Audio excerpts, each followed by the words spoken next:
നമസ്കാരം, news 99 one time ന്യൂസിലേക്ക് സ്വാഗതം. ഓരോ മുഹൂർത്തങ്ങൾക്കും അതിൻ്റെതായ സന്തോഷങ്ങളുണ്ട്. അതിൽ ചിലത് ഒരിക്കലും മറക്കാൻ പറ്റാത്തതും. Azad gold and diamonds, Thazhepalam, Tirur. വൈറ്റ്കാട് സംസ്ഥാന കോർഡിനേറ്റർ ഫൈസൽ ബാക്കഫി തങ്ങളെയും സംസ്ഥാന ക്യാപ്റ്റൻ സിറാജ് പറമ്പിലിനെയും ആദരിച്ചു.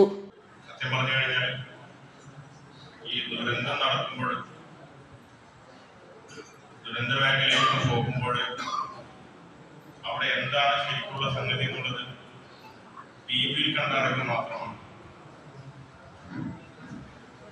അവിടെ എത്തിയപ്പോ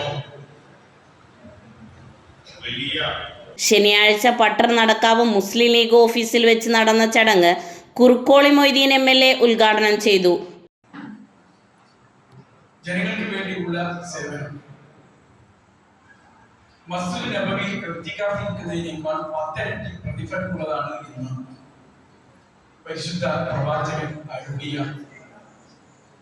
സംഗതി നിങ്ങൾ പലതവണ കേട്ടിട്ടുണ്ടാകും. അപ്പൊ നിങ്ങൾ ചെയ്യുന്ന സേവനത്തിന്റെ പ്രാധാന്യവും വലുപ്പവും നിങ്ങൾ തിരിച്ചറിയുന്നു. സിറാജിൽ തിരുപ്പിക്കൊണ്ട് അവസാനം അസംബ്ലിയിൽ പറയാനുള്ള 2 കാര്യങ്ങൾ ശ്രമിച്ചു. എനിക്ക് പറയാനുള്ളത് ഒറ്റ കാര്യം തന്നെ കേന്ദ്രീകരിച്ചാൽ മതി എന്നാണ്. കാരണം ഒന്ന്, നാളത്തെ ഒരു നേട്ടം ഇഹവാസം വെടിഞ്ഞാലുണ്ടാകുന്ന ഭാരതീയ ജീവിതത്തിലെ PK ഫിറോസ് മുഖ്യ പ്രഭാഷണം നടത്തി.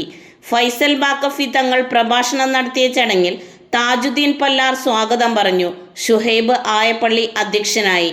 MP Muhammad Koya, Faisal Edasseri, VP Kunhali, Latheef Pallath, AP Sabah, Parayil Hamza Haji, EK Backer, CV Khalid, കളപ്പാട്ടിൽ Abu Haji, Hyderali Thirunavaya, കോട്ടയിൽ അലവി, റിയാസ് പാറക്കൽ എന്നിവർ ആശംസകൾ അറിയിച്ചു. വൈറ്റ്കാട് പഞ്ചായത്ത് കോർഡിനേറ്റർ ഷംസു കാരത്തൂർ നന്ദിയും പറഞ്ഞു. ന്യൂസ് 99 തിരൂർ.